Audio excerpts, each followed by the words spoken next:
चंद्रयान 3 की सफलता के बाद इसरो के वैज्ञानिकों ने सूरज की स्टडी करने के लिए आदित्य L1 सूर्ययान की तैयारी पूरी कर ली है। सूर्ययान को जल्द ही 2 सितंबर यानी कि आज सूरज की सफल उड़ान के लिए रवाना कर दिया जाएगा। दोस्तों, इस मिशन का उद्देश्य है सूरज की विकिरणों की स्टडी करना है। लेकिन अब सवाल आता है, सूरज तो बहुत ही ज़्यादा गर्म होता है, तो सूरज का सामना यह कैसे करेगा, सूरज पर कैसे जाएगा। तो मैं आपको आपकी जानकारी के लिए बता दूं, हमारा सूर्ययान पृथ्वी से 10.5 लाख किलोमीटर दूर जाकर सूरज की स्टडी करेगा।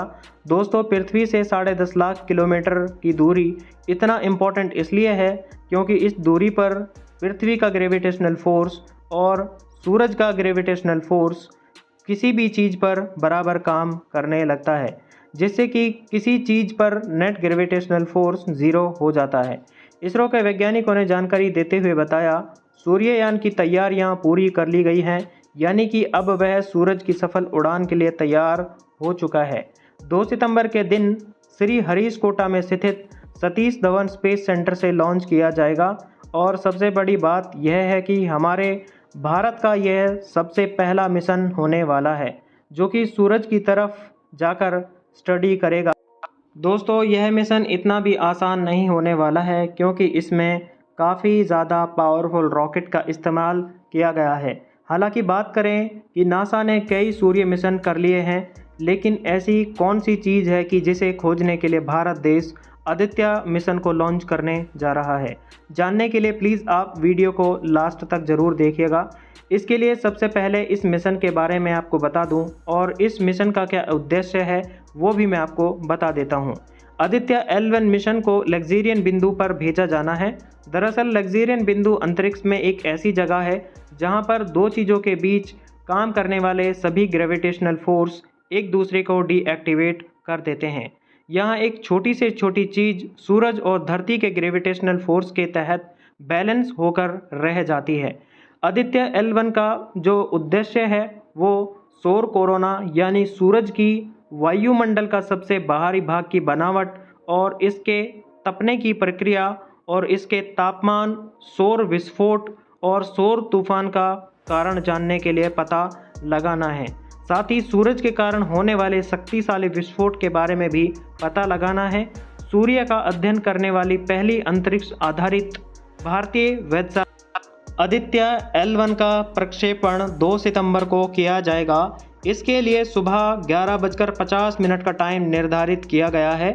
श्री हरिशकोटा के सतीश धवन स्पेस सेंटर से इसको लॉन्च किया जाएगा। भारत का आदित्य L1 अभियान सूर्य की आदर्श किरणों और सौर विस्फोट से निकली ऊर्जा के रहस्यमय से सुलझाएगा। इससे पहले इसरो ने मंगलवार को आदित्य L1 को PSLV-57 लॉन्च व्हीकल PSLV-C-57 को श्री हरिशकोटा के लॉन्च पद पर पहुंचा दिया गया है। चंद्रयान 3 को चंद्रमा की सतह पर पहुंचने में 1.5 महीने का टाइम लगा था, लेकिन सूर्ययान का सफ़र इतना आसान नहीं होने वाला है क्योंकि सूर्ययान को लगभग 10.5 लाख किलोमीटर की दूरी पर जाना है, जबकि चंद्रयान 3,84,000 किलोमीटर की दूरी पर जाना था।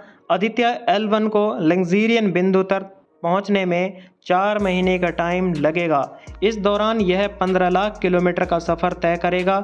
चंद्रयान 3 की तरह यह भी अलग अलग कक्षाओं से होकर गुजरेगा और अपने लक्ष्य तक पहुंचेगा। यानी आदित्य L1 को भी सीधे नहीं भेजा जाएगा। आपकी जानकारी के लिए बता दूं, अंतरिक्ष में 5 लग्जेरियन बिंदु होते हैं। L1, L2, L3, L4, L5 के रूप में इनको जाना जाता है।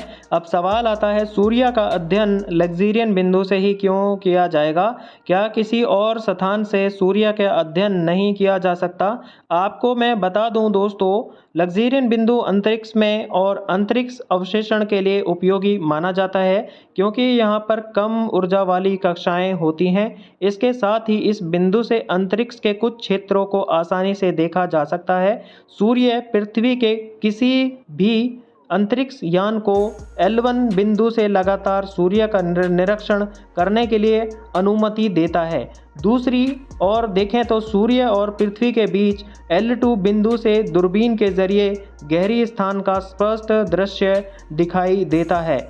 L4 और L5 बिंदु पर क्षुद्र ग्रह होते हैं जो सूर्य के चारों ओर एक ग्रह की कक्षा को साझा करते हैं। सूर्य के ऊर्जावान कणों और चुंबकीय क्षेत्र के साथ लगभग सभी तरंग दैर्ध्य में विकिरण या प्रकाश छोड़ता है। हमारी पृथ्वी का वायुमंडल और उसका चुंबकीय क्षेत्र एक सुरक्षा कवच के रूप में काम करता है और हानिकारक तरंग दैर्ध्य विकिरण को रोकते हैं, क्योंकि कई विकिरण ऐसे हैं जो पृथ्वी की सतह तक नहीं पहुंच पाते। इसीलिए सूर्ययान के उपकरण ऐसे विकिरण का पता नहीं लगा पाएंगे।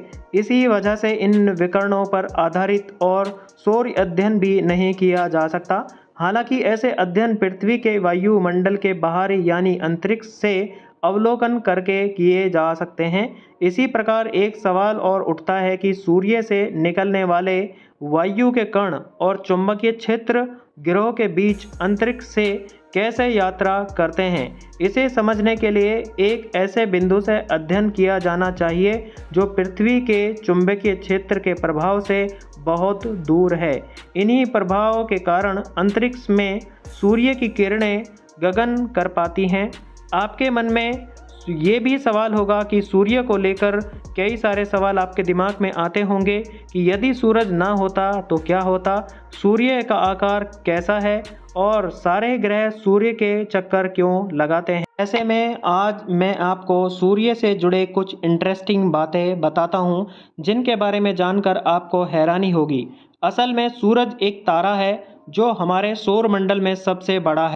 आग के इस विशाल गोले में 70% से अधिक हाइड्रोजन गैस और 26% हीलियम गैस मौजूद है। सूर्य आकार में इतना बड़ा है कि इसमें हमारी पृथ्वी जैसे सैकड़ों और उससे भी ज़्यादा ग्रह आराम से समा सकते हैं।